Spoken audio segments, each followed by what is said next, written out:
Hi, and welcome to NKU Career Services Resumes Getting Started presentation. My name is Grace Riley, and I am a peer resume reviewer here at Career Services. So this presentation is going to be an overview of resume content and formatting best practices. This is ideal for those beginning a resume for the first time, but if you're going back and revising an existing resume, this is also a good place to start. This presentation should last around 15 to 20 minutes.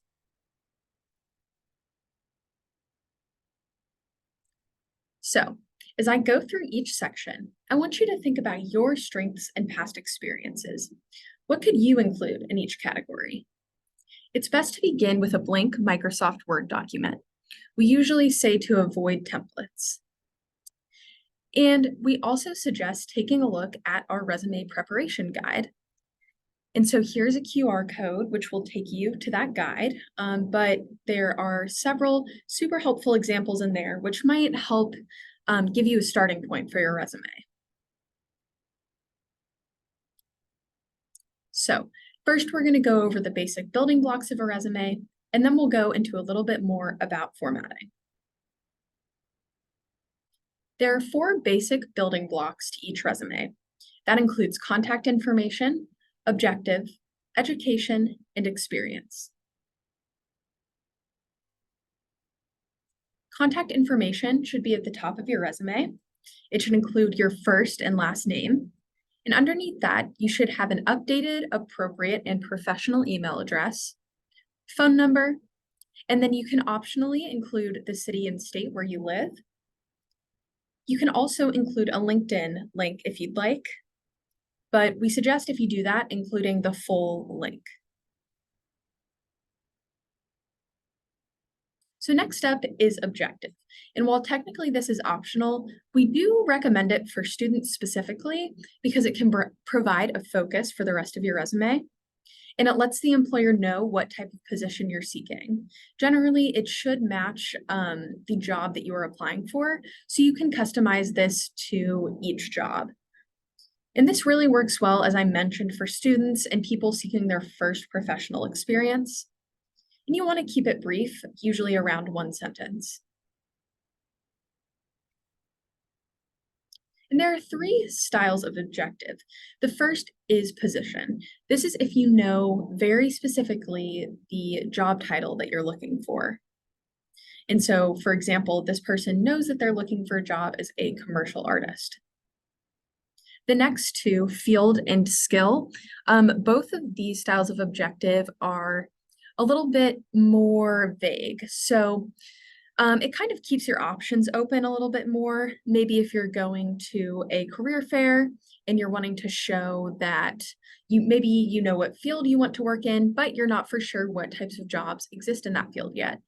Or maybe you want to utilize writing, public speaking, and organizational skills, but you're open to a variety of positions. Next is education, and this is arguably the most important section, especially for students and recent graduates.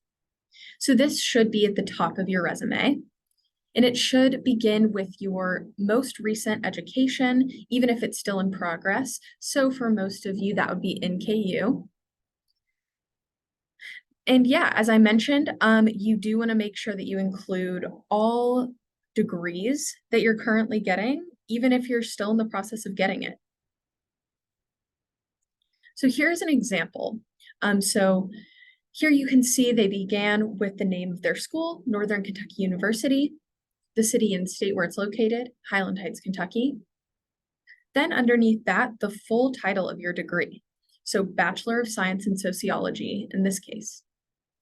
To the right of that, you should include the month and year you are expected to graduate or the month and year which you have graduated already. And you don't need to put a start date here because that can get confusing and it might look like you haven't fully finished your degree if you put the time that you started to the time that you left. Underneath that, you'll include any tracks, focuses, or minors. And then optionally, you can include your GPA. And we suggest putting that on your resume if you have a 3.0 or above. So here's another example. And as you can see, this one looks a little bit different because there's a related courses section. This is a really great subsection to include in your education section if maybe you haven't had any professional experience in the field yet, but you have taken all kinds of courses related to the job that you're applying for.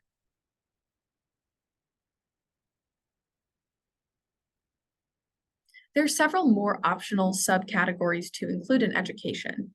These include study abroad and honors and activities, though these may be listed in a separate section, which we will talk about later.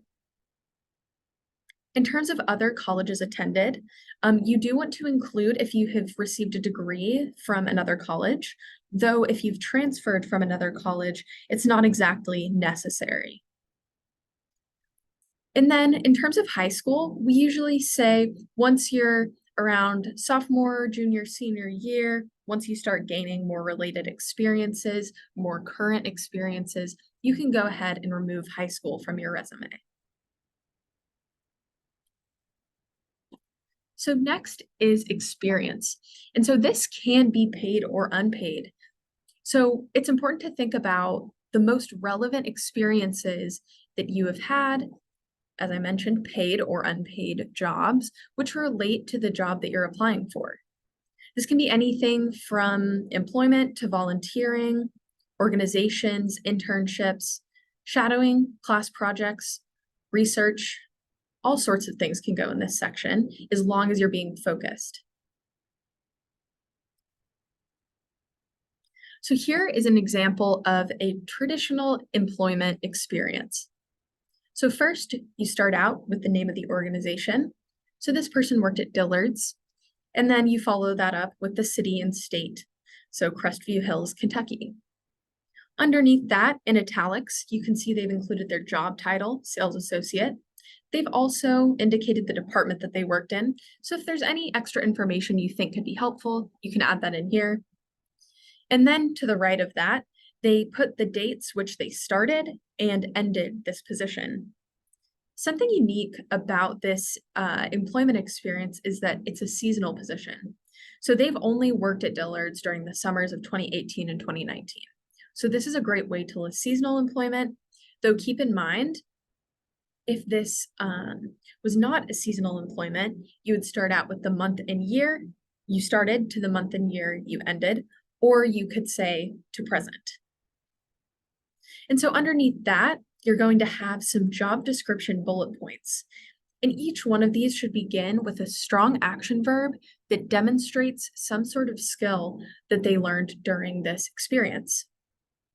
So for example, by assisting customers and selecting merchandise and in selecting merchandise and making purchases, they're demonstrating customer service skills. They noted that they prepared daily sales summaries and monthly reports, which shows that they can work in things like sales and finances. And they also trained, scheduled, and supervised 3 stock clerks, which demonstrates leadership. Note that these are in the past tense, and that's because they no longer have the job. If they currently had the job, they would be saying, train, schedule, and supervise stock clerks, prepare daily sales summaries and monthly reports. There's one more thing I want to point out about this example, and this is the top bullet point where they noted that they were promoted from stock clerk after just 6 weeks. So here is a good example of being specific about your achievements in the jobs that you've had in the past. And so here we have a few of those action verbs that I mentioned, which you should be starting at your bullet points with. And if you take a look at page 10 of our resume guide, we have a much larger list, which can help you build those bullet points. So next up, we're going to talk a little bit about some optional resume categories. So a few optional headings include research, military experience, volunteer activities, honors and awards, skills. There really are so many different ways that you can customize your resume with optional headings. And our guide does have a few more examples than are listed here. So some of the most common optional headings are activities and leadership, honors and awards, and skills. So I'm going to talk a little bit about each one. So for your activities and leadership section, you should be focusing on long-term activities. So things that you've done for a little bit longer than, say, a month. Though if you did just start an important activity in leadership, feel free to list that as well. But it's good to also focus on positions where you've had leadership roles. And make sure to indicate that when you've listed an activity.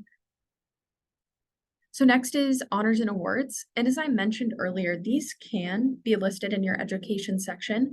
But if you've had a specific scholarship or you've been honored in some way, you've received some sort of award that could be pertinent to the job you're applying for, and you really want to highlight that, you can include a separate section. Or if you're looking to take up a little bit more space on your resume, you can also create a separate section for honors and awards. In terms of skills, this is a great section to have, though keep in mind that you want to focus in on technical skills. So that includes any sort of computer, foreign language, or very job-specific technique. Any sort of soft skill should be listed in your experience description.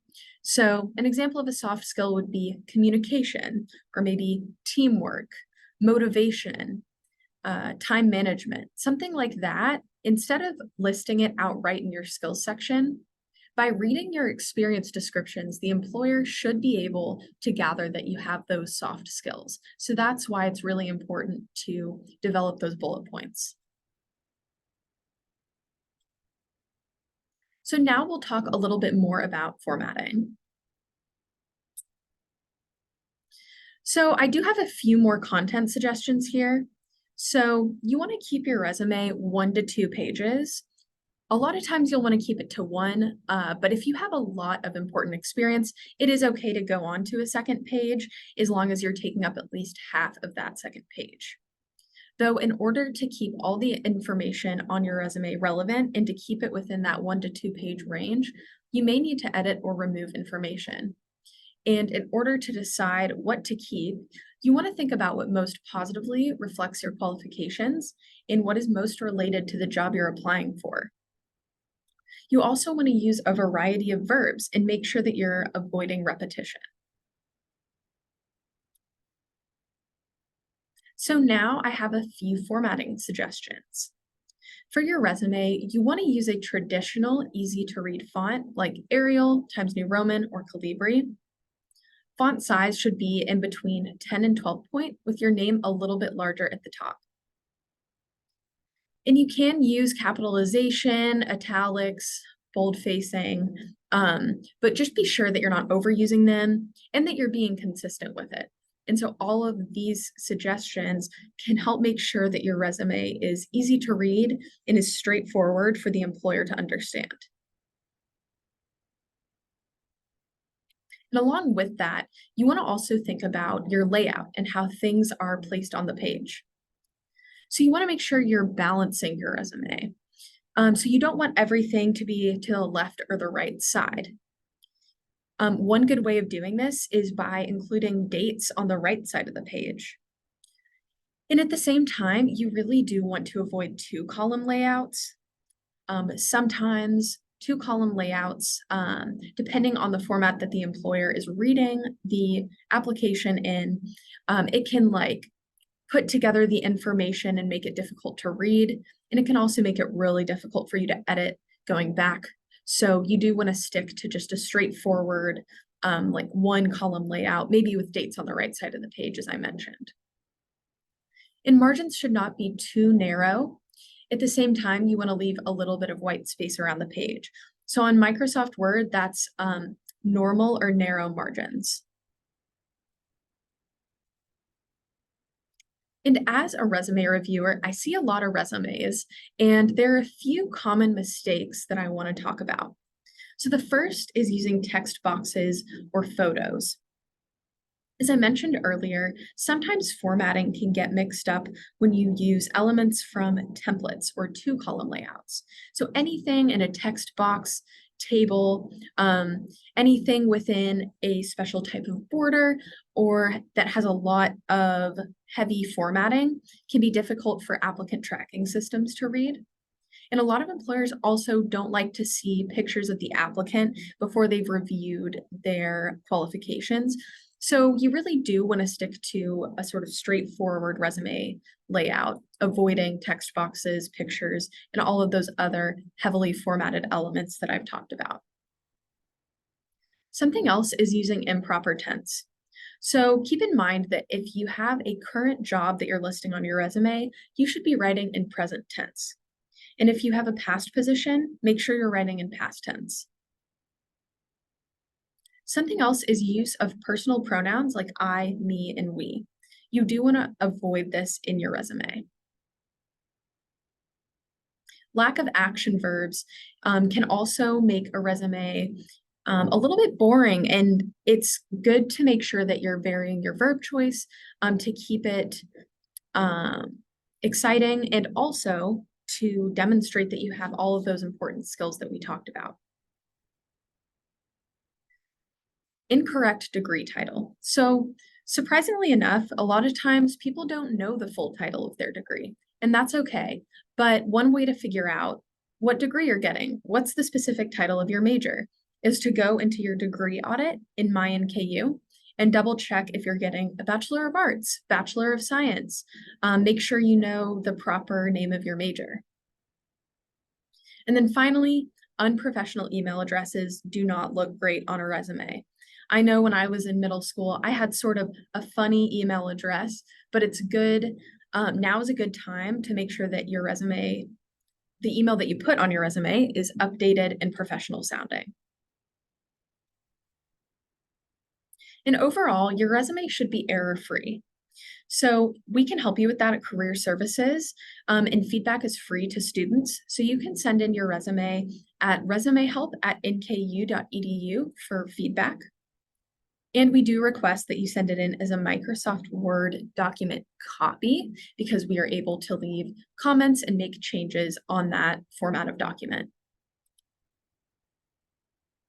And for more of our guides and resources, you can visit us online at nku.edu/careerservices.